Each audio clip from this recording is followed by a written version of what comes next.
But now, really delighted to welcome our special guest of the afternoon, Sarah Leah Cobham from Wakefield. Sarah, nice to meet you. How are you? Hello, Andrew. Thank you for having me on. The fact I've given her middle name there, you'll see, has a sort of relevance. Now, Sarah loves Georgia, its culture, its music, its people. I was thinking about this. Georgia is a country at the crossroads, so it's a former Soviet republic. It's sort of between Eastern Europe and West Asia, so there's that crossroads. It's also at that crossroads, like a lot of the former Soviet republics, of trying to work out where it's looking and where it's going as well, isn't it? Yeah, it's a country that is overshadowed by the big bear of Russia. And if you think about Turkey and the holidays that we all used to go on, but don't so much anymore to Turkey, it's on a strip of land there called the Caucasus, and it's really rich country. The soil's really rich. Grapes actually originated from Georgia. Yes, have lovely wine, don't they? Incredible wine made in kveras, which are big earthenware pots dug into the ground, all very, very natural. But yes, it's a country that has been under Russian rule, independent, under Russian rule, independent. It's not a big country. I mean, it's 3.75 million people, which was the figures for 2015, which I checked. And if you're sort of doing a Eurovision or you're doing some sort of quiz, the capital's Tbilisi. Yeah. Why Georgia? Why on earth is this woman sitting here from Wakefield talking to me about Georgia? It's so bizarre, is it? I suppose you sort of think, the universe has put this in my path, really. I went to a festival in 2007 called the One World Festival, and I was just, kind of doing festival-y things, and I read the programme, and I'm a singer anyway, so I enjoy singing, and the programme said, I swear, it said Gregorian chant. And I went along, and it was not Gregorian chant, it was this incredible sound. You'd misread the word Georgian for Gregorian. Yeah. Which, so I think, I've got my glasses today, Andrew. I think we'll be all right. We'll be turning left rather than right. And I just experienced this incredible sound, this Georgian music. So I didn't know anything about Georgia. I just sang this Georgian music all week. And the guy who was leading the workshop actually lived in Leeds, and he still does sing with the Maspinzelli choir in London. And I said to him, oh my God, there must be a choir. I want to be able to sing this music. It just made me feel really alive. And I didn't hear from him at all. And then I hit the big 4-0. This is some years ago now. Okay. And I was in denial, and I went to Whitby with my son and my dog, and we called in at Old Mother Shipton's cave, and I threw a penny in on the Friday and said, please, made a wish, please let me sing Georgian music. Got back on the Sunday, blow me, there was an email from this guy saying, I'm setting up a Georgian choir, do you want to join? There was a bit of a problem because I was a teacher full-time at that time. So don't tell anybody, but I was very ill that Thursday afternoon and I went to a rehearsal. And you do know you're on the radio. Yes, I do. Probably may have told this a few is years people ago. This is a pretty well-known story. Anyway, I went to the rehearsal and they just said, it's great, you've got a great voice, really want you to sing. And I went into school and negotiated part-time contracts so I could sing Georgian music, and that's how it began. It's quite brilliant story. So she was looking for some Gregorian music and ended up with some Georgian instead. Yeah.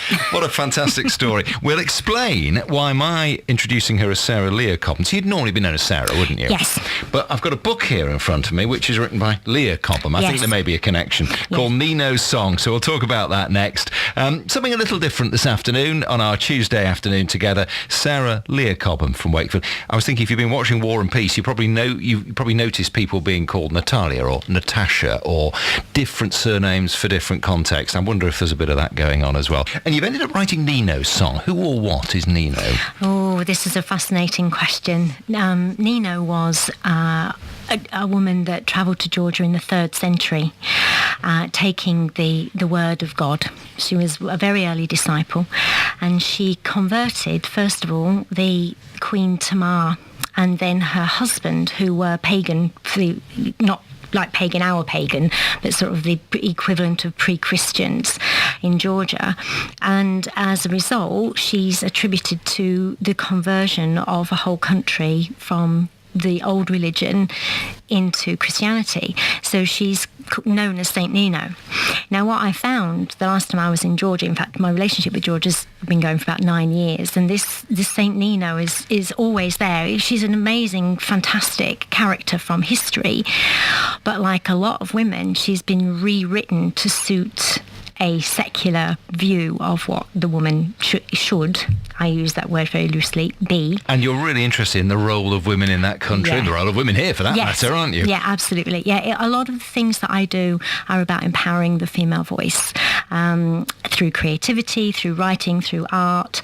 And when I was travelling through Georgia, I wanted to see if some of the original power of Nino, as in Nino the feminist, because she was a feminist, and I use that word, really strongly, because actually she was the one that baptised the Queen and the King in the river, contrary to what's been written in that the Greek priests, the male priests, were brought in to do this very important job. And it's sort of, again, been written out, so her power's been diminished. So I wanted to find out where was her power, because every woman in Georgia their baptism name is either Nino, or they're actually Nino or Nina. So you've got, as you were saying before, like in War and Peace, you've got Natia, Natala, Nino, Tamara, Tamar, Tamar. And they all come from that name? A lot of them the root comes from Nana, which is the ancient goddess I know somebody called Tamar, and I've never known where her name comes from. It's a Georgian name. Well, here she is. She's proper author now. Look at this. I know. Ian Macmillan on the back cover here. A chap called Ben Hatch, who had BBC Radio 4's Book of the Year, the P45 Diaries. Leah Cobham writes with an original and unique voice, simply stunning. It is a fascinating book. It's poetry, it's narrative, it's a bit of history. So what's with the fact that it's written by Leah Cobham, which is your middle name, even though I know you're Sarah Leah Cobham? Is it sort of alter ego thing going on? Yes, and I know that you've known me for about 9 years now with regards to the whole Georgian thing, so I'm sorry if it was... We've had some Georgian music on the programme before. So I'm sorry if it was a bit of a shock. Well, I coped. I did understand. It was all right. I think, I suppose it's my middle name, and it's, I think, my creative side. I find that I paint and I write, and I'm very comfortable in the Leah space. And you mentioned you taught for many years, but you're a singer I'm a singer as well, and I paint a little bit badly, but I really love to be in that space of writing, especially writing poetry. Are you almost like a different person when you are that? Because the reason I mentioned War and Peace, and if you've been following it, we're still to catch up on the last couple of episodes, but that idea that somebody almost can be one person with the family, they can be somebody else in society, they can be somebody else with close friends who they've known for ages. It's in the sort of era that War and Peace was written, that seemed to be an accepted thing, really, didn't it? Yes, and I think as well that certainly in the Georgian, and anybody who is from Georgia, if they heard me refer to Georgia and Russia in the same breath, they'd be very upset. They would. But within that sort of Soviet mentality, nicknames or pet names are really, really important, because it creates that inner space, that sanctity of home or family. So there is very much a public face and a private face. Do we have a lot of Georgians here in West Yorkshire? As I mentioned, it's not a big country. Fewer than 4 million people. But are there Georgians around us? There are Georgians around us. I know of at least 3 in the Leeds area. There's some in Barnsley. There's a couple in Rotherham. And part of the things that I used to do was to try and bring them all together.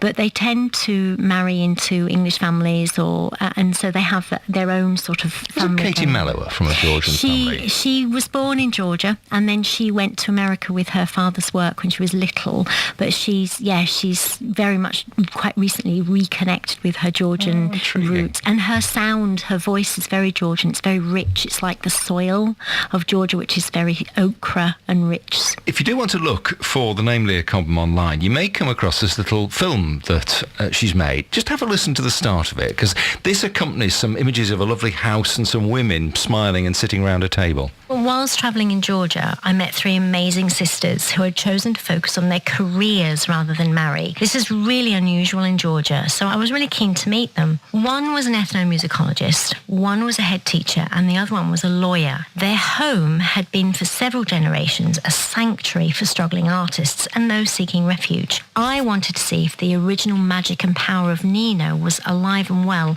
in this particular pocket of the feminist, feminine divine. So Ninos Song is the name of the book. They look a lovely group of women. They were beautiful, and they were very gentle. One of the things that I'd asked for on my trip to Georgia a couple of summers ago was to just be in the female space, because I wanted to learn about the female songs and the stories.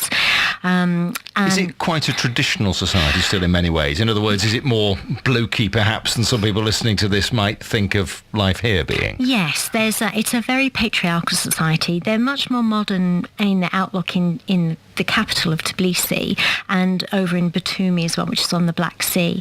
But all in all, it's quite a village mentality, and there's nothing wrong with that, obviously, but that means that there's not the opportunities for the female voice, for the Nino personality to flourish. And in actual fact, many girls, they go to university because it makes them more marriageable, but they're married off when they're 17 or 18. After their first year of university, they never complete their studies and they have babies. And it's really the thing about Georgia is that I find absolutely fascinating is that they love living, they love the engagement of the song and the dance and the food and the wine, but it's very controlled by the male kind of society, which is in itself controlled by the Orthodox Church, which is a bit contentious. And that's all quite interesting when we come back to somebody who was essentially this person who brought Christianity to the country. We have got a little bit of Georgian music we'll play out with in a couple of minutes' time,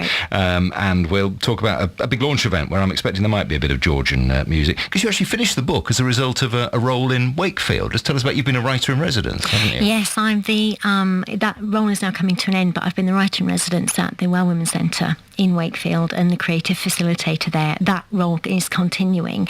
But yes, it gave me the kickstart really that I needed just to really... How does it feel actually having, does it feel quite responsibility having not only written a book but then go, oh blimey, I wonder if I got that right? And do you know what, when I picked these books up from the printers, my lovely friend Diane helped me do that, and I was hopping up and down on one leg with excitement, and I kept going, it actually looks like a real book. It's actually a real book. And I flicked through the pages and smelled... Well, it smells like a real book. And real people like Ian McMillan and the author Ben Hatch like it. Yeah. So there we are. So you've got a launch event, I think, coming up in Wakefield, not too far down the line. Yes, the 30th of March at Westgate Studios. We've got a whole evening of different workshop things going on. So you can come along and try some Georgian wine. You can make some... You know how to bring people in, don't you? Just offer alcohol. I do. Come for the beer. No. You can make some khinkali, which is a traditional Georgian dumpling food. Sounds nice. Which is lovely.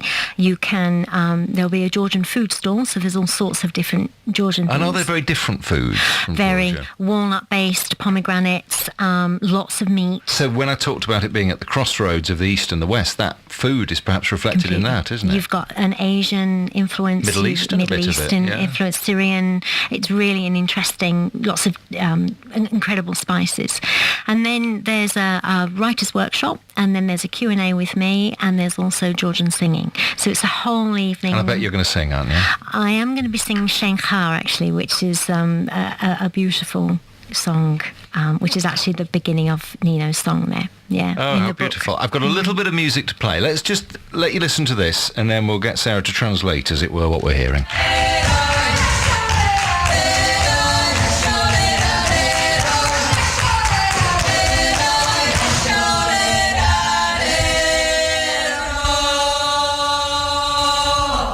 Brilliant. Great energy, and very different from what we would normally hear. What is that? That is a pre-Christian nonsense sounds, and the rero, arasha rero, just picks up the beat of the earth and Mother Earth, and a lot of these pre-Christian songs were sung in homage to Nana, who is the goddess of the earth.